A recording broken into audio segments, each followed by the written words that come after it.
Au terme de ce 4e sommet des chefs d'État et de gouvernement, permettez-moi tout d'abord de vous remercier au nom de mes homologues pour votre présence massive ce jour.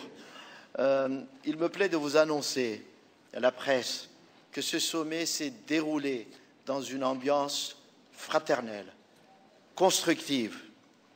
Ça fait 9 ans qu'il n'y avait pas eu de sommet. Aujourd'hui, nous avons marqué un grand pas pour le devenir de ce sommet et pour le devenir des pays qui sont membres de la Commission de l'océan Indien. Je pense que le thème de ce sommet en lui-même est très fort. Une Indienne-Océanie à bâtir ensemble.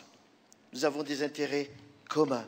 C'est vrai que nous sommes des îles, nous sommes un peu éparpillés, semble-t-il, mais c'est ça qui fera notre force si nous sommes ensemble.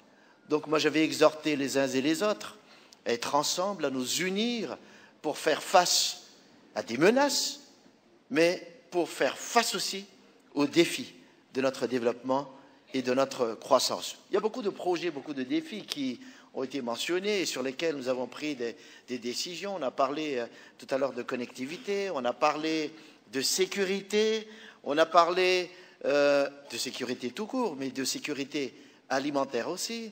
On a parlé d'environnement, donc autant de sujets qui intéressent notre société contemporaine. Notre objectif, c'est de faire de notre zone une zone qui soit privilégiée par la paix et la stabilité qui prévaut dans cette région, par le développement qu'on espère qui sera la sienne dans le futur, et aussi par notre force, c'est cette union. Donc, merci à vous tous, merci encore au président Douanine, à tout le peuple des Comores pour cet accueil chaleureux que vous avez réservé à toutes nos délégations respectives, et cela présage déjà d'un avenir fort et positif pour la Commission de l'océan Indien. Je vous remercie.